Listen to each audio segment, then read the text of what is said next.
That was really funny. I enjoyed that. Thank you. Thanks. I'm here to provide enjoyment. That's why we're doing this thing.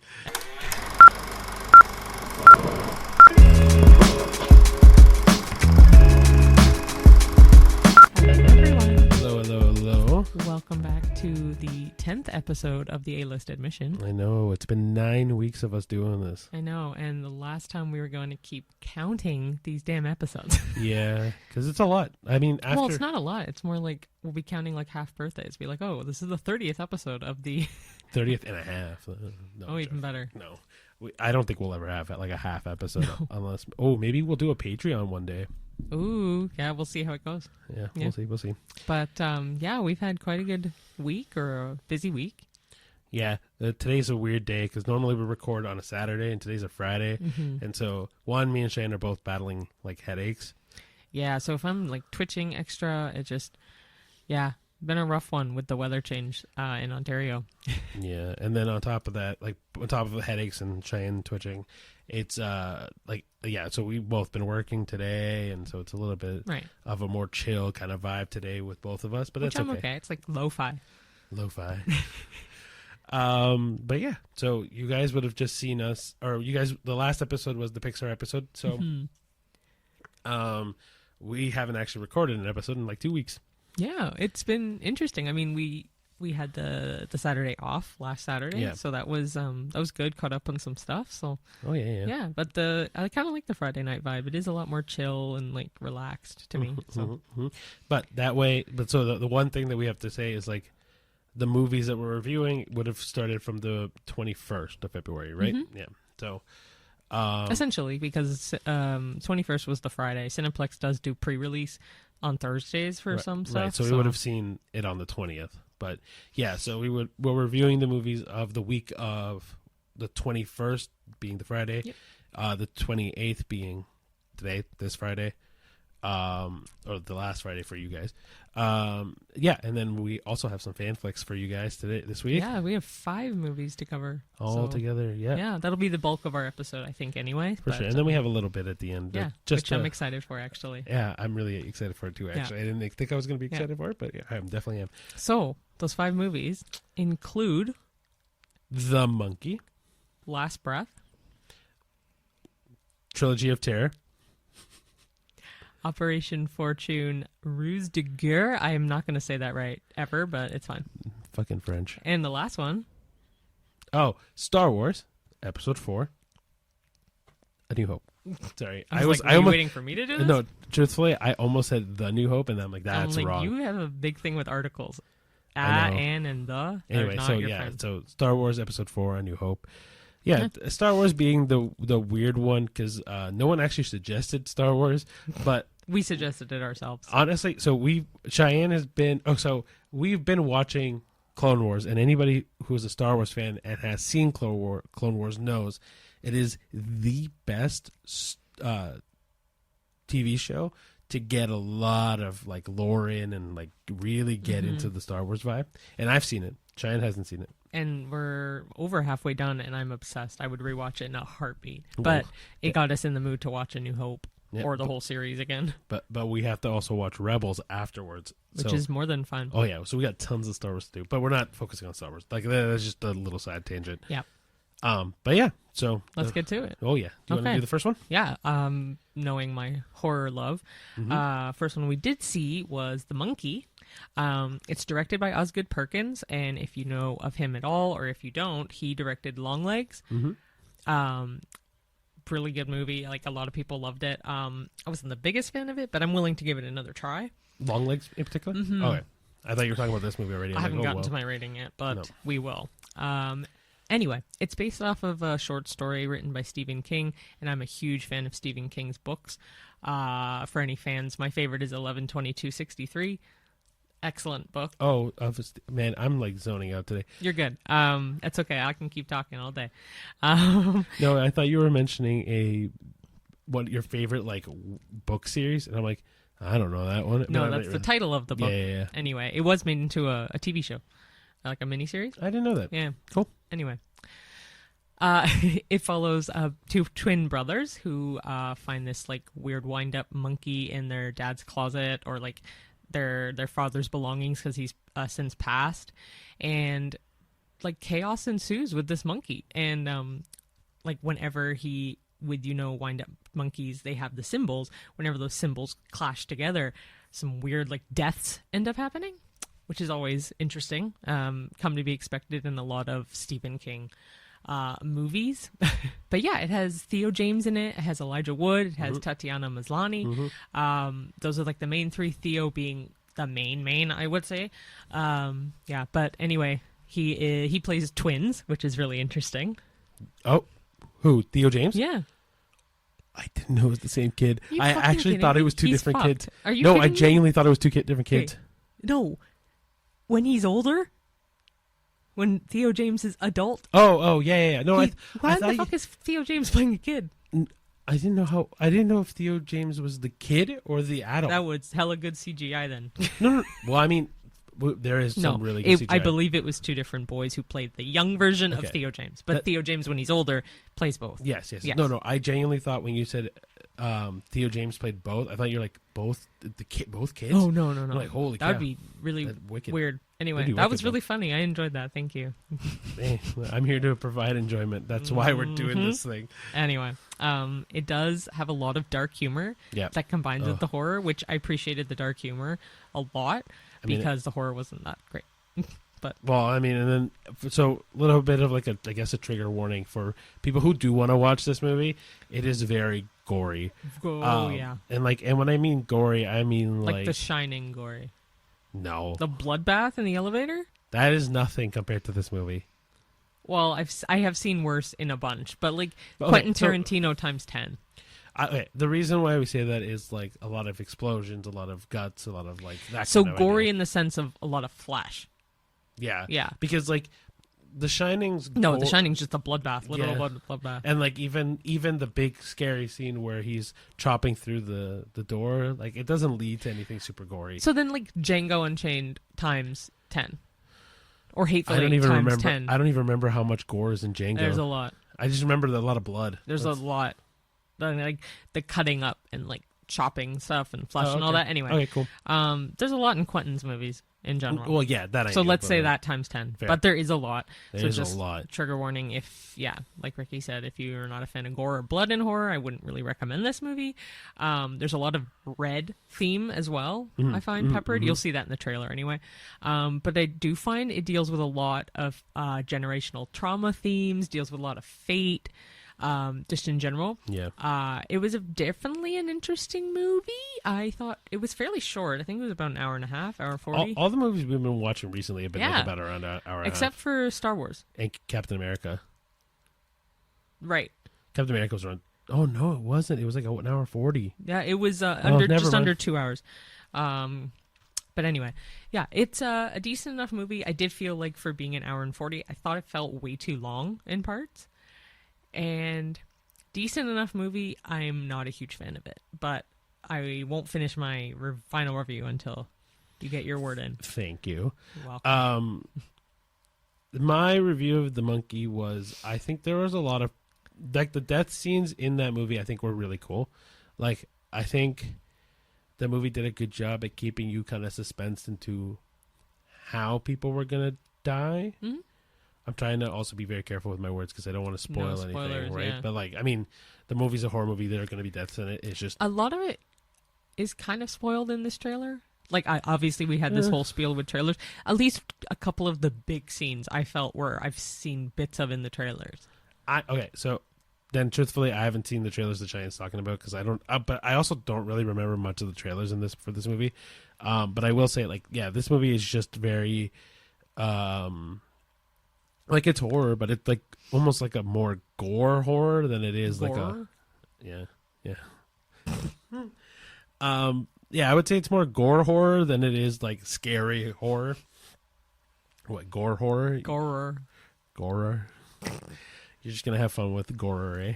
Anyway, but like, yeah, so yeah, it's not like it's a bad movie for me. It's just more like it just wasn't scary, right? And like if you're scared by gore, like guts, blood, that kind of thing, then yeah, it'll be scary. But like for I guess for me and Cheyenne, because we've seen a lot of horror movies that either do gore, like more gore, or I don't know. It's just like when I think of movies with gore, I'm thinking like Terrifier. But even that wasn't that bad. But I disagree, but that's fine. I think what made it less scary for me though was the humor. Yeah, but you can have a funny movie and still be scary. Definitely. But I didn't think it was that. I was a little disappointed. I was expecting a lot more, but I also, again, mentioned how I'm not a huge fan of long legs, so maybe it's a director's fault that I'm not a huge fan. I mean, hey, that's the same thing we think of who does Nosferatu or Lighthouse. Yeah, that guy. Yeah, so the director was Robert Eggers. Yeah. Yeah, and I have an issue with his movies. Like, I just too much symbolism or metaphor for me. Sure. But like that makes sense that if we didn't like long legs that much. Yeah, it's a director issue. Yeah. What's his name? Osgood Perkins. Yeah. But I do love his name. I don't know that many people called Osgood, unless it's a last name. I always keep thinking of Oswald Cobblepot every time I see Osgood. The penguin. But anyway, yeah. So rating for me, I'm gonna give it a. It's not a fuck out of 10. No, it's a 4.5. I was battling 5. I was battling 5, but I'm gonna go with 4.5. I'll say 5. It doesn't deserve a 5 to me. 4.5 I'll give. So okay. So the reason why I gave it a 5 in particular is just because I think the suspense of the kills were interesting and fun. At the beginning, I enjoyed it more in the latter half. Yeah, I agree with you. It's just disappointing. I thought it was going to be more okay. So I don't think that they expected this movie to be scary by any means. No, but I expected it to be more engaging than it was. Mm-hmm. Just the ending fell very flat for me. Yeah, that was truly it. Yeah, I agree. Cool, great. All right, so the next movie that we watched this week, for us this week, the 28th. We watched it 27th, but was called Last Breath. Now, this movie is actually it's based on a true story, or is a true story. The director is Alex Parkinson, and it's about the deep diver, and his name is Chris Lemons. And I'm gonna try not to spoil it. I mean, like, if you know the story, then you'll know the ending. There's also a documentary out, essentially verbatim of what we watched. Yeah, but I'm like, for people who don't know the story and haven't seen the documentary, I'm just not going to spoil the ending, but I'll tell you kind of what happened. And so, basically, you have Chris Lemons and you have his other divers. They go in and they're doing deep sea construction or like industrial work, and so they go on an expedition, and this takes place in 2012 in the North Sea, and they are going to go fix a pipeline or fix a manifold in the sea. When two of them go down, one guy is like supporting them. Chris Lemons gets stuck because of a sea storm that happened, and his partner diver has to let him go, and the line that is connected to him snaps. Yeah, and that's essentially, but it's a lot of it's a system failure too. Yeah. Yeah. So basically, a lot of external factors happen. Chris Lemons gets stuck in the bottom of the ocean, and then the movie kind of follows what happens then. Like, I know, like, again, like I said, if you know the story or if you've seen the documentary, you know what happens. I'm not going to spoil that, because if people want to watch this movie, like, the ending, sorry, yeah. or the okay, because I thought Cheyenne also mentioned to me that I forgot to mention that he ran out of oxygen. That was essentially the whole big thing about it too, was because of that cord snapping. That was his lifeline. So and the cord that snaps is like communications with him is gone. There's no more oxygen supply. He's running on like backup oxygen. And so what happens next is what the majority of the movie is. Again, like I said, I'm not going to explain what happens, because literally would just give you the entire movie. Yeah. No. But yeah, so the main actors in that movie is Finn Cole, then Woody Harrelson, and Simu Liu. And for all the Canadians, Simu Liu, woo! I mean, also, if you've not seen Kim's Convenience, he's phenomenal in Kim's Convenience. Yeah, but also, like, Woody Harrelson was great. And also, I overheard, or I read an article about Woody Harrelson, and he was laughing because this is like a kind of an indie movie to an extent. I guess so. Just based off what the article I read, where he says it is. But I wouldn't consider it an indie movie. The actor did, but anyway. Fair, whatever. Anyway, a woman was like, "Oh, I'm like, that's awesome that you took a lesser paycheck for this movie."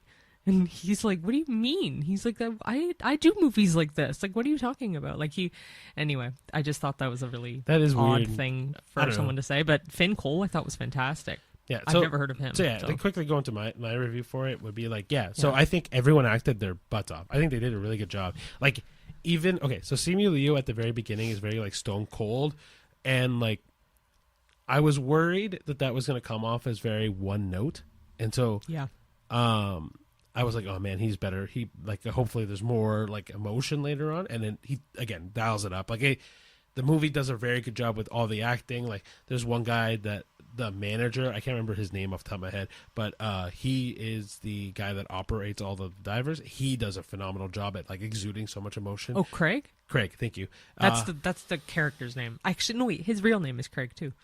Is he actually? That's not the actor. The actor's not the actual Craig. Yeah, but in real life, Craig is the actual name of Craig plays Craig, is what I'm saying. Essentially. Okay, cool.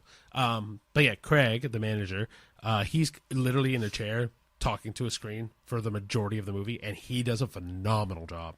Oh, it's so good. Everyone plays such a pivotal role, but it shows you the like intense portrayal of human resilience, 100%. Like one of the things that I know I was worried about, and obviously Cheyenne was very worried about, was anxiety levels. Well, I can explain that part on my end. But sure. Okay, I'll let Cheyenne explain. Okay. Well, no. I keep cutting you off. I apologize. It's fine, but I'll finish mine quickly.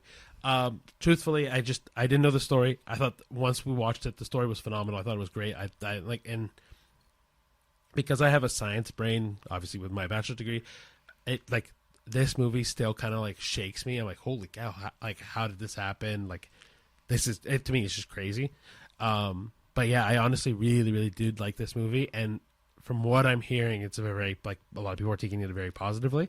Mm-hmm. And so I really hope a lot more people see this movie for being, I guess, an indie movie. Again, like I don't see that as an indie movie, but if it's an indie movie, man, I think it's not it's not a mainstream movie. Super well-known production company, I don't think. Fair enough. But I do really hope a lot of people see this because it was a really cool movie. Mm-hmm. No, all I was going to say was true stories cause me major anxiety attacks. Mm-hmm. To an extent, it depends on the true story. If it's anything in outer space, I will devour that. I realized if it's anything related to underwater depths, I love the ocean. I love dark water. I love sharks, all that. But I'm like, oh man, this like was freaking me out. But I did look up prior the what happens to the guy because I wanted to lessen the anxiety. But now that I think about it, I'm like, it doesn't bother me as much as it did in the moment. But in the moment, it did make me very, very anxious. But it was well worth watching. Yeah, I was telling Cheyenne, like, at least in my brain, the deep sea, as I point out, the deep sea and the outer space are kind of like similar worlds to me because they're like obviously outer space, no one can hear you scream. I love the idea of being shot into space and you just get stuck up there. No, see, I think that's crazy because for me, like, I can't breathe up there. My air will run out eventually. I can't breathe underwater. Sure. My air will run out eventually. Sure. It's just like, to me, the sea, like being stuck in the bottom of the ocean and being stuck in the middle of space would scare the crap out of me. Less so space for me. I absolutely love the idea of it. It's neurotic, but I love it. I think that's the white person in you, quite honestly. I don't know. I feel like maybe this is just me being very, very general, but no, I think it's just me being abnormal in thinking that it's a chill vibe to go up in space and just not have any form of. I don't know. I think it's a very normal thing for like Americans, Canadians, British people, like that are very much like white. No, I say okay, fine. I was trying to avoid white, but like even though I said it, but. Yeah, I think white people are more adrenaline junkies than other races are. Like, I don't know. I actually don't know. But, I mean, kind of. I could see that. I mean, I own that. I would love to be more and I own the fact that I don't want to go skydiving or deep sea. I still want to go parasailing, but that's a separate thing. Yeah. Well, I mean, that's still an adrenaline thing. Yeah. But, like, with true story movies, like, I love Imitation Game, stuff like that. Those kind of true stories, I'll eat up, no problem. But, those are always based more, whereas this was like a literal dramatization. It even says at the beginning of the movie, this is a true story. That's what based means, by the way. I know, but this one didn't anywhere say based. It just said this is a true story. That's the difference for me for this was like, oh crap. Like, yeah, like Cheyenne said, a lot of movies do kind of take the like, oh, let's make this a little bit more dramatic. Yeah. This was dramatic alone, and it didn't need that extra like push for that. I don't know. So my rating for this movie truly is like an 8. I was gonna give it a 7. Okay. I had a 7 in my head the whole time. So yeah, for me it was an 8, just because like I think the difference for that one whole point for me in particular was the science of it. The ending does up my rating. Yeah. Yeah, 100%. Like because it's unfathomable, but yeah, please consider watching that. Even if you're not a huge fan of true stories, the ending is so mind-boggling. It's almost like it's not a true story. It's almost like it's a work of fiction, and it's not. Yeah. So for those who do see it, or have seen it by the time this comes out, please actually write in the comments about like what you think how this movie ends, or if you already know the story, let me know how this movie ends. Maybe just like spoiler alert for anybody watching this video. Don't look at the comments, I guess. But like, man, this is one of those movies where if we did live streaming, we would talk hours and hours about how crazy the ending of that movie was. Yeah. Cool. Okay. All right. Now on to our double fan flick section. I guess triple. I guess quadruple if you're really going to talk about it. Oh, yeah. Wait. Anyway, because the first is a Trilogy of Terror, which came out in 1975. Yeah, basically a bunch of like short stories is what makes it the trilogy part. Yeah. And there's 3, obviously. Yep. They all star the same woman, who is Karen Black. Yep. Each story, it's a very short movie. It's about an hour and 10 or 12 minutes. It is very, very short. It doesn't feel that short. It really didn't, but actually. A lot of movies back in the 70s I found felt really long. Like even The Shining and stuff. They're probably just as long, or longer, but still. Anyway, Karen Black is the main actress in all 3. 3 stories. First one is called Julie. Second one is called Millicent and Therese. And then the third one is called Amelia. Yeah. Just a very quick shot. Amelia was the best one out of all 3. Oh, yeah. 100%. But you want to break down all 3? Yeah. So the first story is Julie, like Cheyenne mentioned. And the first story is Karen Black is a high school teacher. Who played, what's her name? Julie. Julie. Sorry, I had to do that. And so there's a high school kid, don't remember his name, but wants to hook up with her, takes her on a date, even though she's very reluctant to, he drugs her, takes photos of her, and then has it as like blackmail to do things with her. And then she kind of at the end turns it around, kills him, and then you realize that she's been doing this with all of her students that hook up with her. Yeah, because at the end of that story, isn't there another kid at the door? Yeah, he wanting comes in, like high school homework I was help? literally going to say, he wants to tutor, wants her to tutor him, and then she like smiles and like lures him in again. And that's how it ends. Yep. Yeah, very quick, but it was very interesting. Wasn't my favorite. I think it was... Amelia was still the best one. 100%. But I think the thing with Julie in particular was I was worried it was going to go down a different path, but was relieved it went down the path it did. Yeah, but it was kind of... once you watch the ending of that and see that, you're like, oh, yeah, that kind of was what I thought, though. Like... Oh, see, for me, I thought it was going to be about the kid killing her. I figured it wouldn't have been. Mind you, I know they're 3 separate stories, and I know Karen Black plays them all, but I know they're not tied together.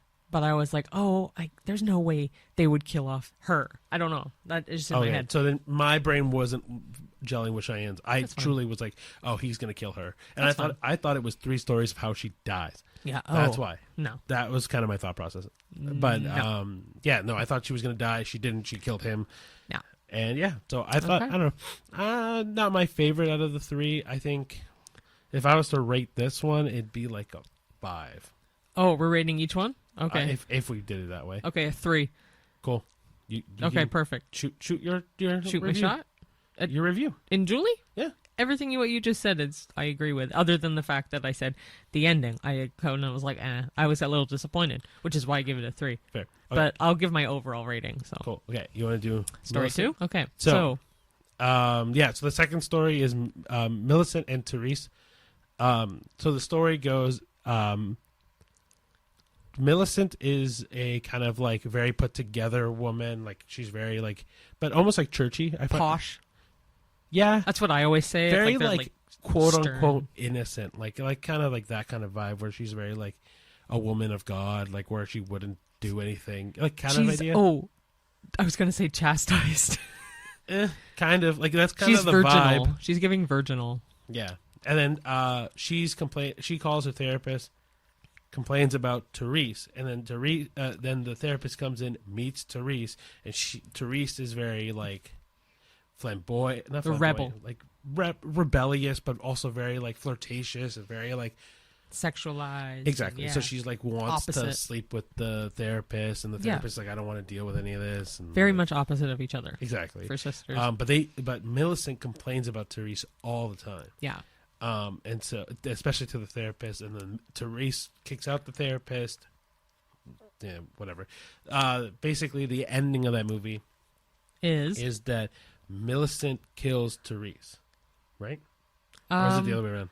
I don't think it really matters once you find out. Yeah, anyway, I'm pretty sure Millicent kills yeah, Therese. Millicent kills Therese, and then you find out that Millicent just killed herself. yeah, because Millicent and Therese are the same person. Yeah. And that the therapist, when he finds the body, basically says to the coroner kind of guy, medical examiner, that this is the most severe form of split personality Yeah. that he's ever seen.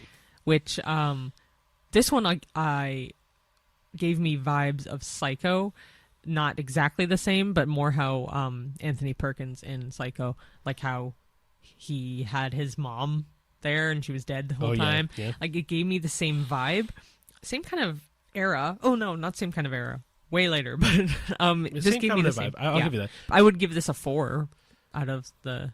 I have my rating is actually elevates. So this one actually is lower. So this one for me was like a 3 or a 3.5, 4. Okay. And I only say that because I saw this one coming from a mile away. Yeah, I know. Like I did for both. Like this is not a good fan flick. No offense. It's okay. I will say though, the one thing about this movie, like you mentioned, it reminds you of Psycho. This reminds me of Split quite a bit. I mean, very on the nose. One, but yeah, very on the nose, but not really. More actually, probably more accurate than Split. Yeah. That's maybe. supposed to be DID, I think. It is technically DID, but like the thing with Split is you say this is tamer, but like someone dies. Well, yeah, I know. Anyway. Well, on the other end, the third and final in the Trilogy of Terror is called Amelia. And I'll let Cheyenne explain this one. Okay, this one, hopefully I get it exactly right. Full disclaimer, I've watched this movie, but a lot of it I'm like, what happened again? So that's why Ricky's explaining these way better than I ever could, because fuck if I know. Yeah, I will say there's been a couple cuts in this that we've been like, yeah. wait. And I apologize to make the editing harder on you. It's all good. I don't mind it, but okay. But if Cheyenne can't get it, I will cut it. If I'm off, you can edit. Go for it. So I was going to explain the third story, Amelia, but evidently Ricky will definitely explain it better than I could because bits are in and out for me, so go right ahead. So before I get to that, it's kind of funny that I'm explaining these so well because I was also half asleep watching these movies. Yeah, you definitely were. I wasn't, but I was like, meh. Like, it didn't keep my attention enough. That's ADD problems. So Amelia is the third story, kind of like what I said 2 seconds ago. But essentially what happens is that Amelia is dating this gentleman who I guess is an anthropologist. I don't know. Like, he's really into, like, idols and statues, or he works for a museum or something, whatever. Is that an anthropologist? An anthropologist focuses on native cultures. Oh. Yep. I thought he might have been more of an archaeologist. Archaeologist more is digging up for old statues. No, but that's not what this is. Okay. Anyway. So she orders him a statue that has the spirit of a hunting or / warrior gentleman. Whatever. It has the spirit of a warrior in him or a spirit of a hunter. That part I can't remember. Essentially what ends up happening is the spirit is trapped inside when it's bound together, and it falls apart. And so this little idol comes to life and starts attacking Amelia. Yeah. Amelia then just basically tries to stay alive the entire time. The only thing I don't remember, maybe Cheyenne will remember, does she die in the end? I can definitely explain the ending. Okay, go for it. Okay, so she is fighting for her life with this demon that's come alive in this hunting spirit statue thing. And at the end, she essentially doesn't cave in, but I think it kills her. It kills her and takes over. So kills, yes, but possesses her.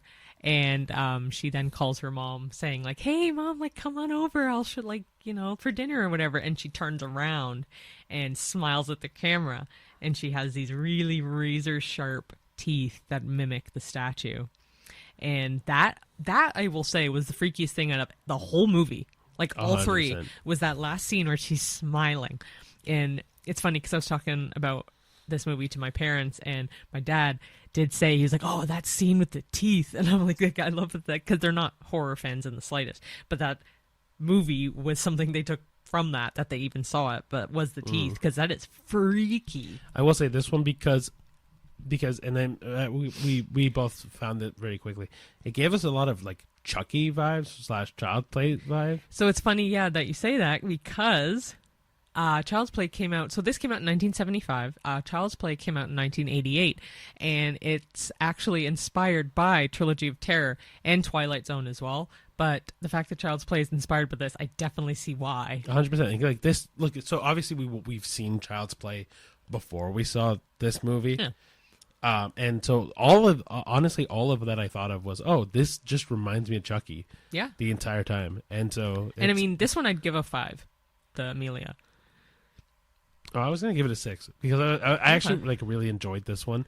Because it felt more horror-y than the other two. But overall, I'm going to give it, I'm trying to think. Overall rating? Yeah. Mine's a 5. I was going to say 4.5 or 5, so I'll say 5. Very middle of the road kind of movie. Like, it wasn't phenomenal. No. It wasn't, honestly, to be honest with you, in like a couple of weeks, this is a very forgettable movie.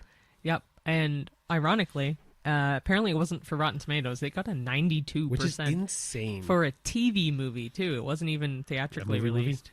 Yeah. Yeah, so, I don't know. Maybe it was rated for its. Maybe it's because we're reviewing this in like the modern era, where like we've seen so many different types of horror movies and stuff like that. I think, given its time, it would have probably been like very scary or like very like. It was. Cutting edge. My mom had seen it too when it came out, and for her, she was late teens, I want to say ish, and yeah, it was kind of pretty scary. Yeah, for her. so I can see. Okay, so. For the modern era, it would be a 5. I guess if I had to adjust it for time period, it would probably be closer to like a 6 or 7. Like, but I don't know. Like for me, this movie felt like, oh, this reminded me of this. This reminded me of this. Oh, it's not that scary. Yeah, I agree. Yeah, it wasn't the best, but cool. So I'll let you talk about Operation Fortune then, because I talked about all of Tower Terror. You were close. It is based. It's Fire Twilight Zone. So fair enough. Anyway, so yeah, the second fan flick is based off someone's suggestion for Guy Ritchie movies. So we decided to look up a Guy Ritchie movie, and this was one of the ones that came up. So it's Operation Fortune. I'm gonna say Ruse de Guerre. I don't know if that's correct, but I apologize if so. Came out in 2023. Obviously, as a lot of Guy Ritchie's movies have, Jason Statham is in it. No surprise. Oh, I thought you were going to see Hugh Grant. No, Hugh Grant is also in a lot of his movies, yeah. But also Josh Hartnett's in it, which cool. I love his little comeback. Mind you, it was 2023, so yeah. Aubrey Plaza? Aubrey Plaza. Mm-hmm. You know, you guys know Cheyenne's opinion on Aubrey Plaza. My opinion has not wavered after seeing this movie. I don't understand why. She's just very droll, one note. But and I know that's her shtick and her character, but like fucking work around it. I don't know. No, you have to. The problem. Why can't Aubrey Plaza be someone else other than Aubrey Plaza all the time? But it's not just Aubrey Plaza all the time.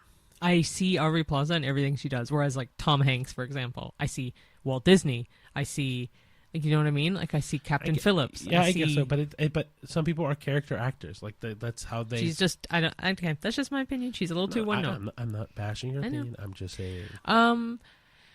This made me realize that I'm really not a fan of Guy Ritchie's movies. After seeing a couple of them anyway. I think The Gentleman is okay for me. I'd have to rewatch it. Like, I remember not being a huge fan. Aladdin, I actually didn't mind, but I don't consider it. I know he directed Aladdin, but I don't consider it a Guy Ritchie movie. It has some Guy Ritchie elements, but like the story is not his, right? Like it's very much the age-old story of Aladdin.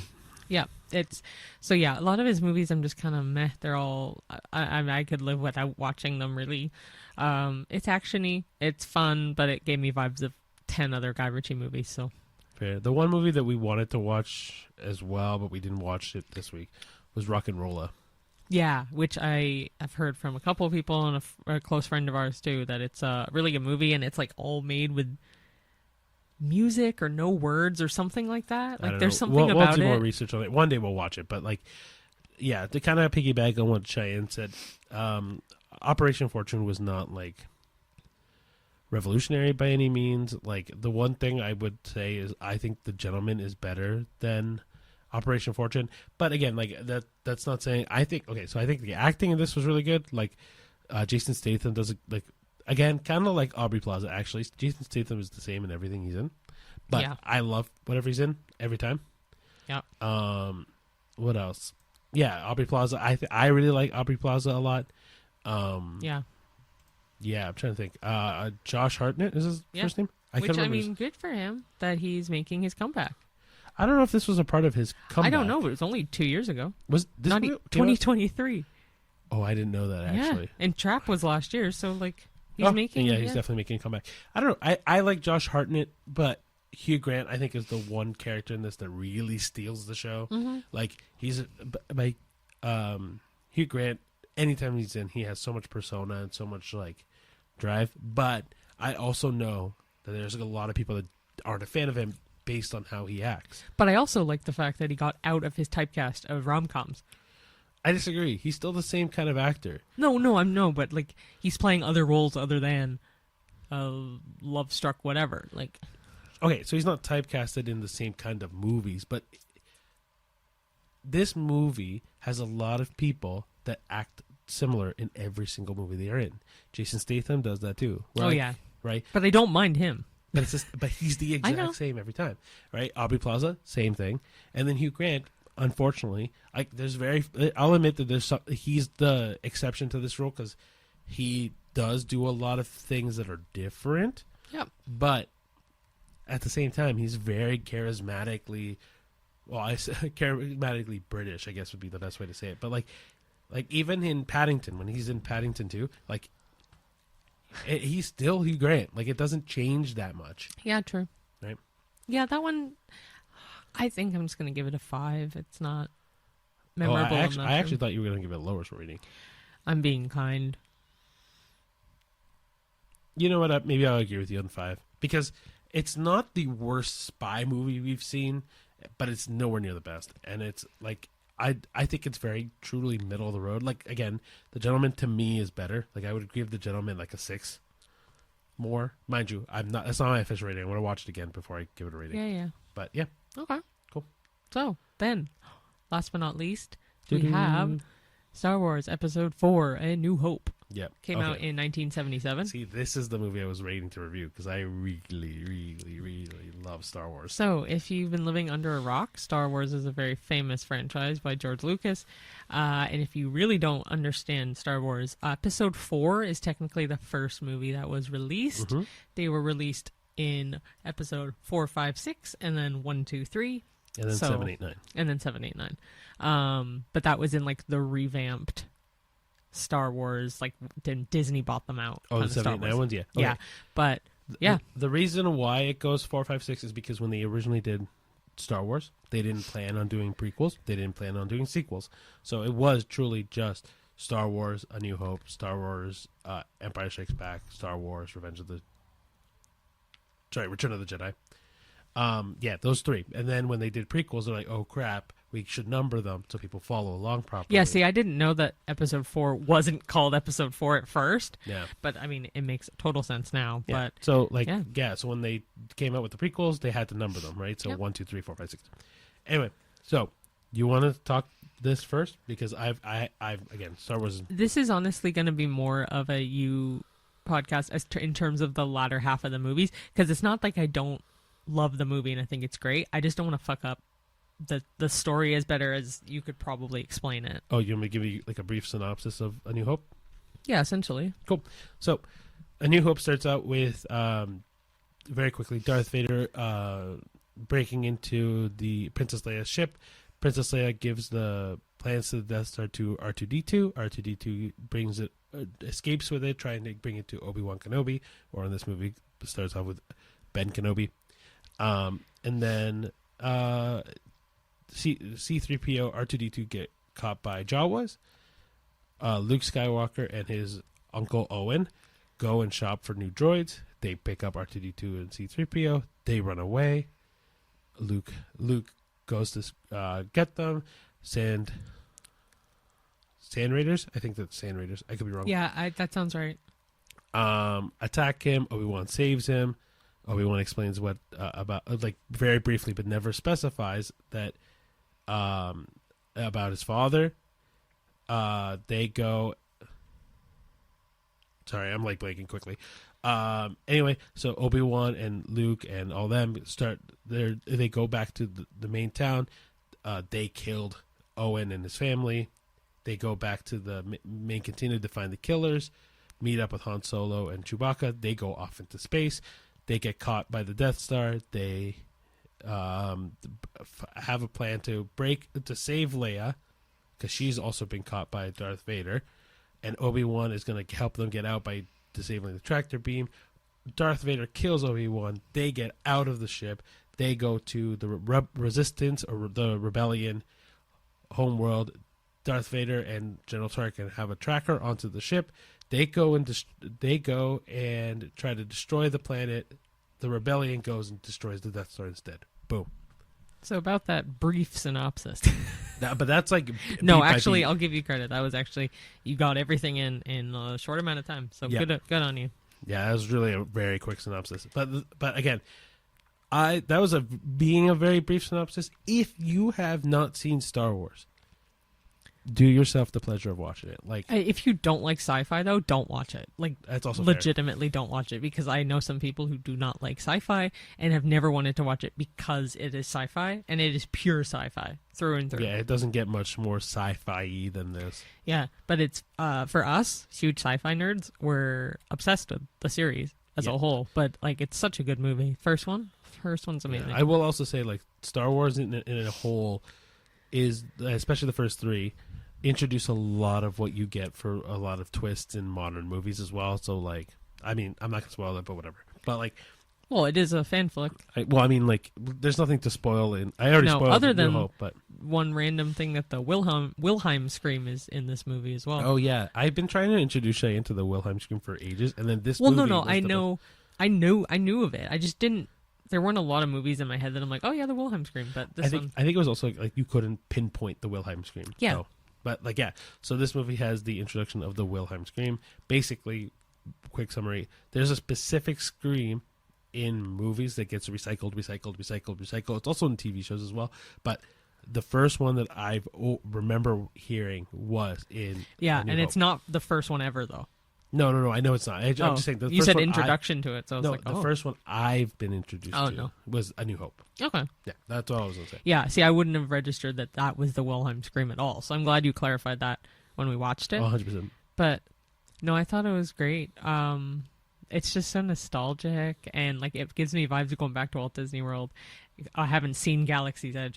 We haven't been there since they've done like Galaxy's Edge, but Disney's too expensive. Yeah, but seeing like Star Tours and the whole Star Wars section, it's just so nostalgic, because they do a lot of episodes 4, 5, 6 in the theming and stuff, or they did. They may have changed it since, but I think one of the things that I got from this when watching it, because I should also preface, I never grew up watching sci-fi, fantasy, weird Yeah. genres like that.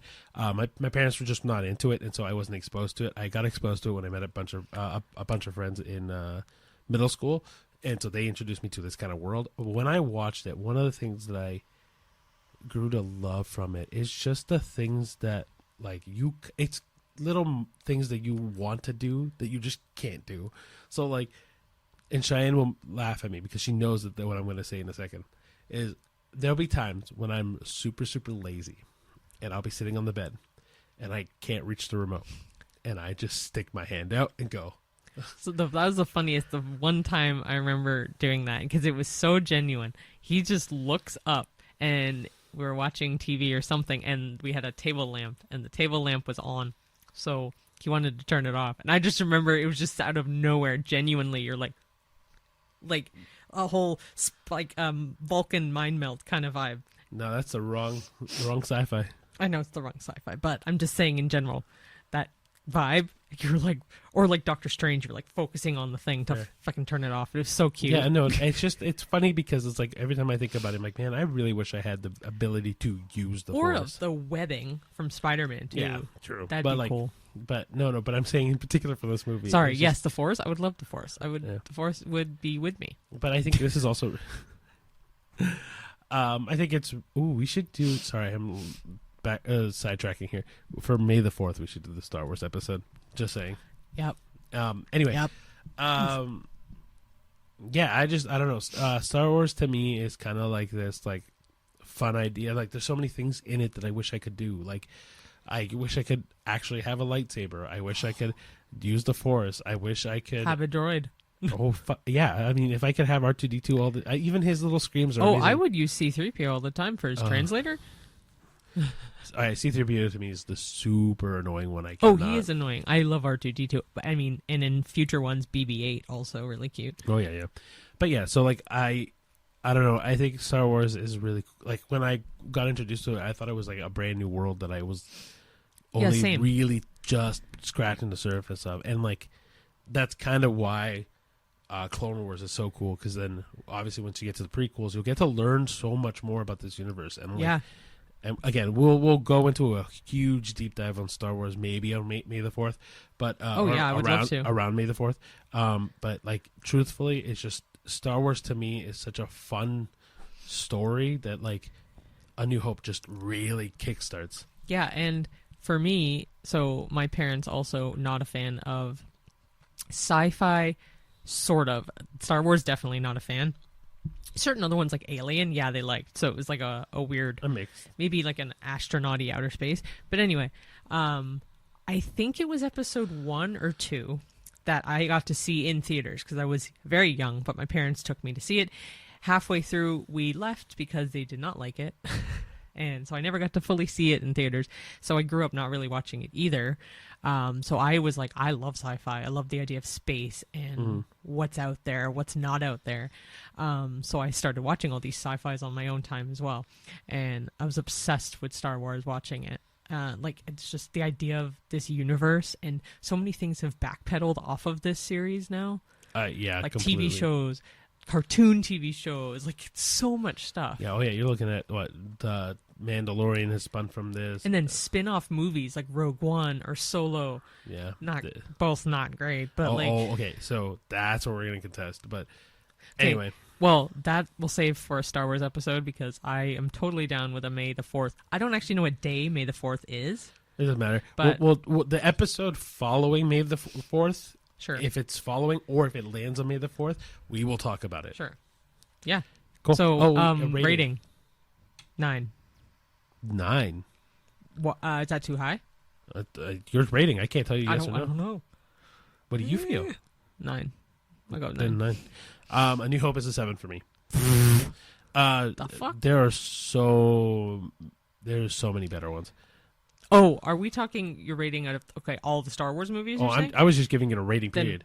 Like you're so much better ones of what then? Well, like if I'm going for me, I'm basing Star Wars as like a sci-fi movie in general. Like I think there's better. I just think movies. of it as the movie that started it all, which is why I'm giving it a higher rating. If I did it on solely the film overall, I would probably give it a 7 as well. Well, that's what I'm doing. That's what we do the ratings for. We can get. Why don't we do this? When we go to the Star Wars episode, Yeah. we can then rank them by Star Wars Sure. episodes. But I think as a movie, as a sci-fi movie, I think it's a 7. I think, Yeah. Okay, then I will change mine to a 7 as well as a sci-fi movie. I think it's good. Like I think it's a good start to any kind of sci-fi story. Mm-hmm. I just think that there are things that it could have been better on. Yeah. I mean, Yeah, it's I also agree. an old ass movie, so Yeah, there's I also agree. that. Cool. But kind of tying in with Star Wars, but because you had mentioned Darth Vader. Yeah. Oh yeah. So second half of our episode will be a little bit shorter, but nothing wrong with a little bit of a shorter bit, considering our Pixar episode was a touch longer. Oh, actually, I think it's way too long. But I don't think it's that long. Anyway, we thought we would talk about some famous movie villains. yeah, like we're not going to mention a whole heck of a lot. No, but it's kind of ones that I wanted to think. I'm like, oh, what are some?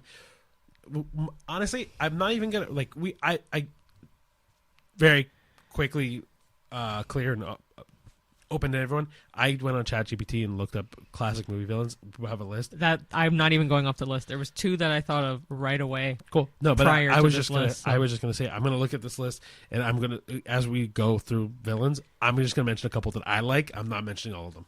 Go. No, you can pick 2 if you want first. Oh, I'm not picking 2. You have one ready. Okay, so You pick 2 one. I have ready.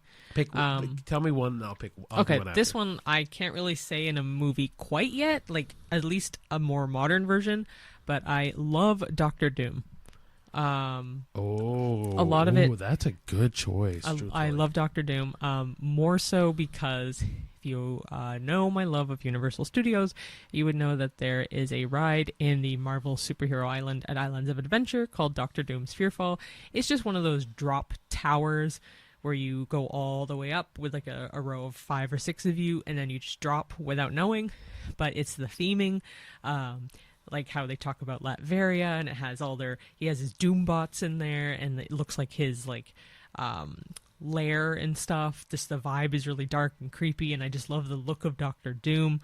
And I know he's the villain of the Fantastic Four, and from what I've heard, I don't know if it was confirmed if Robert Downey Jr. is doing Doctor Doom.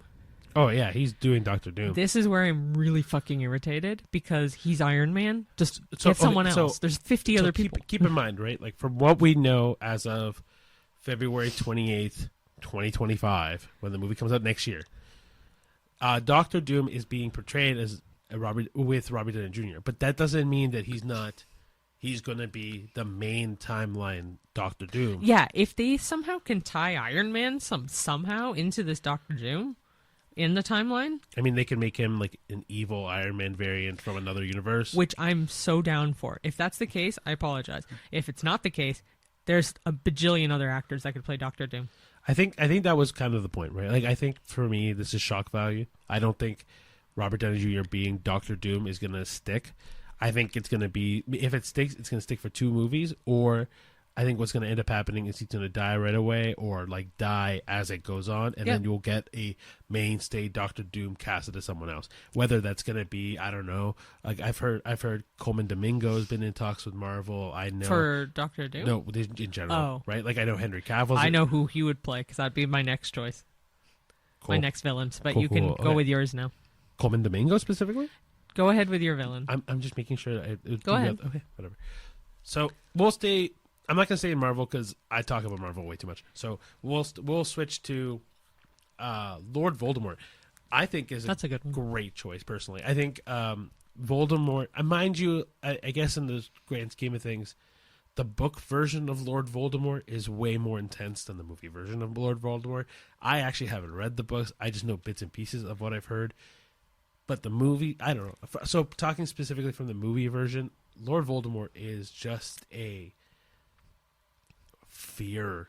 Like it's just like a visual embodiment of fear. Every time you've seen Of evil, yeah. evil, fear, whatever. Like I think anytime like it gets mentioned in a movie, or every time you see him in any depiction in Harry Potter up until he gets his full body thing, it's just freaky. And I think he is this like impending doom that you feel through every one of the Harry Potters that really build and build and build, right? And I think they did his character very, very well.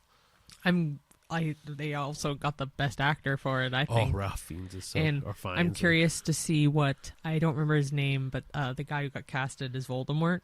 Who got casted as Voldemort? Oh, no, I'm thinking of Snape. Never mind.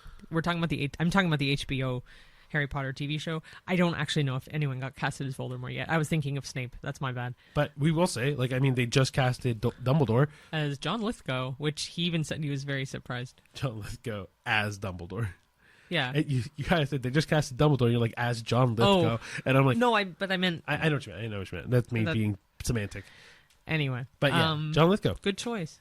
Can we do 3 and 3 for villains? Yes. Because another one came in my head that I'm like, wouldn't think of. But it's because you said books. So I was like, okay. So my second choice is another Marvel villain. Really? It's Kang. Kang the Conqueror? From Ant-Man, right? Ant-Man Quantumania. Are you doing the movie version? Yes. The movie version specifically. Like Jonathan Majors. All right, I'm gonna argue with you in a second, but continue. I just really liked Jonathan Majors as Kang in that movie. I thought he was a great villain. That's really all I have to say about that. So, comic book nerd's going to comment a little bit. Comic book Kang is way better. That I've heard. So, and Kang gets defeated way too fast in Ant-Man Quantumania. Oh, I know, but I'm also doing movie villains, so I went with that movie. It's fair.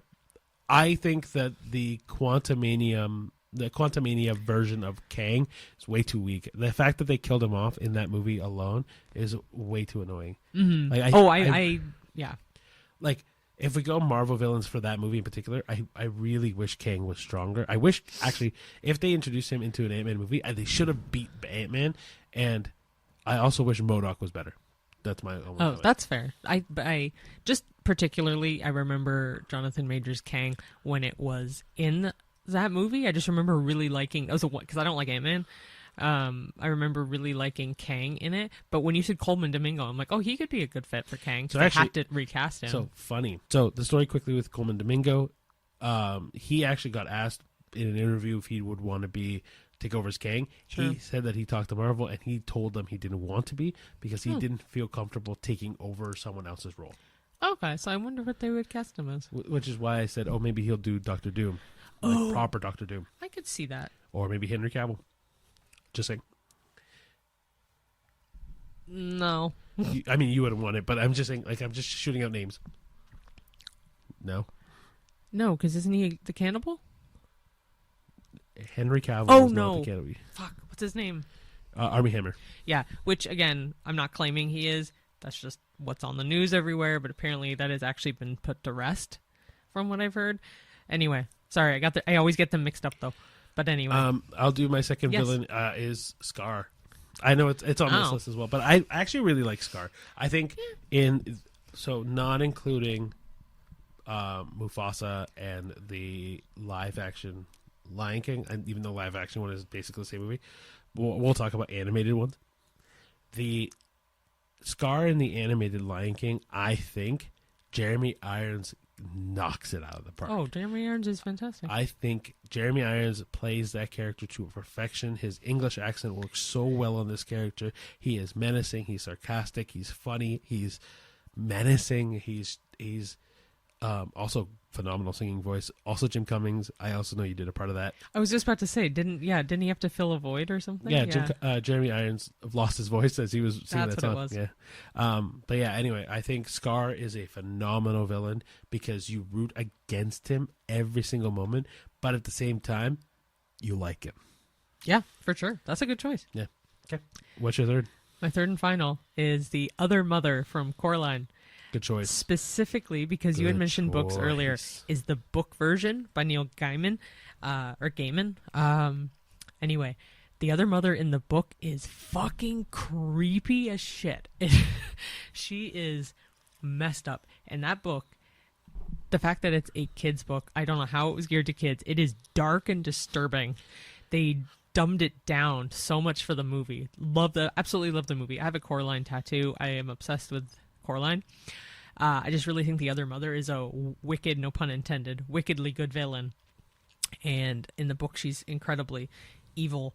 And in the movie, just as much. I know you haven't read the book, but the movie, she's dark.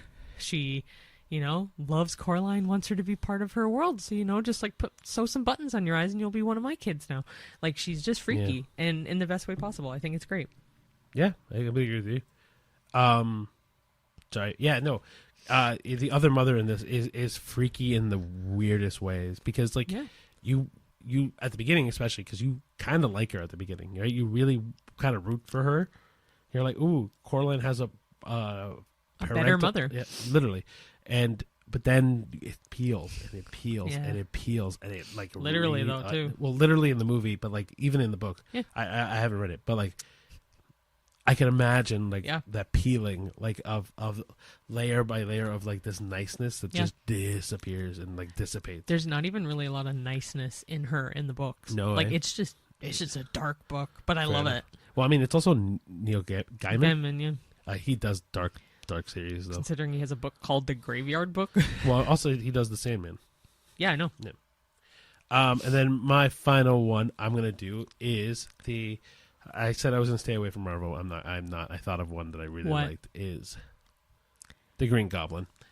Oh, that's a good one. I would have said Doc Ock too. Like they're fair enough. But actually both are good.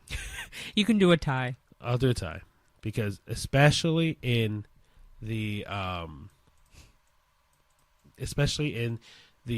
Spider-Man series. Yeah.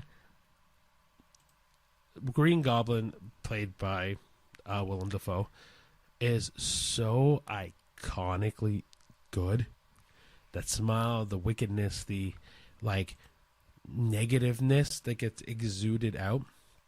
Yeah. I don't know, man. Like Green Goblin is kind of like the iconic villain for Spider-Man, and it in the first Spider-Man movie with Tobey Maguire, it is done so well. But even in No Way Home, when he comes back, is also this wickedly maniacal villain.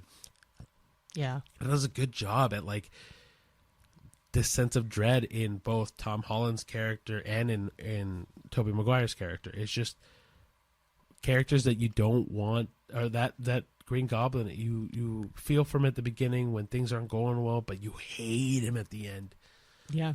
Right? And then, well, if we do the Doc Ock one, Alfred Molina is so good. Like, I think anything that Alfred Molina is in, I end up really liking, like even in... Oh, for sure. Dudley Do-Right even, too. Dudley Do-Right, Raiders of the Lost Ark. Even though he's small part in Raiders of the Lost Ark. But, yeah, I don't know. Alfred Molina plays this character, Doc Ock, like, very, again, sincere at the beginning, that just has one thing go wrong that spirals out of control, right? And so you get this one, the character that you root for, and then just goes evil, right? I don't know. I really like both of them, but if I was to pick one over the other, truthfully, I think Willem Dafoe is just so iconic as Green Goblin. Such a good, and the fact that his son like takes over too. Like it's just Harry, it's just a good choice. I think Harry's is worse though, truthfully. What do you mean? Harry's Green Goblin is not as fleshed out, I think. No, it's not. But I'm just saying it. Yeah, I agree with you though. Like Green Goblin, Willem Dafoe's Green Goblin is unbeatable. Yeah, he's a great Norman Osborn for sure. Oh, so. yeah. And there's so many other villains that we could have mentioned. Yeah, these are very... we were originally going to do one or two. I had added the third because I just could have kept going. Yeah, like, I love villains. I don't know, so. like, even just quickly, like, the Matrix series had, like, Agent Smith, Maleficent, and... Yeah, there's a lot. so many. But, but anyway, guys, before we wrap up, two things. One, follow us on Instagram. Follow us on TikTok, YouTube, Facebook, Twitter, Threads, Letterboxd, yeah, Spotify, Apple Music, Apple Podcasts. Well, but so follow us all on that, and then if you're listening to the podcast, please share it, man. Like share it, rate it, comment on it. Any communication, word of mouth goes a long way for us. We appreciate your time. The more people talk about this podcast, the more that we can invest more time into this podcast. Maybe, like I said, the Patreon will happen one day where we put even more content on there. Sure. Or whatever, guys. Like we like doing this podcast. It's fun for us. We like talking about movies. We like going to movies. The whole bit. Yeah. And second thing I can say, if you want. Go for it. Okay. Yeah, these are our opinions. Nothing bad with that. If you don't like the opinions, that's okay. You're entitled to your own. And if you do like them, great. Leave a comment if you do or don't. Give us some comments and let us know what you think of the podcast. But yeah, it's our opinion. It's just how we feel about movies or characters. It's not against anyone. It's just how we feel. Like we said, like if you like The Monkey, for example, like I know we weren't a huge fan of it, but if you want to see a gory horror movie, go watch it, man. Oh yeah, there's no shame in that. Like, we want you guys to see these movies. We just give you our opinion to get a gist of what we thought. But if it entices you enough, then that's a win in our book. Right? Go watch it. We release these on Tuesday for Cheap Night for a reason. Yeah. And we want more people to go to the theater, right? Yeah, we want the theater to stay around. Exactly. Get those free large popcorn refills. And large drink, right? And large drink refills, which is even better. Cool. Anyway, guys, thank you so much for listening. Thank you. And we'll see you at the movies. See you there. Bye.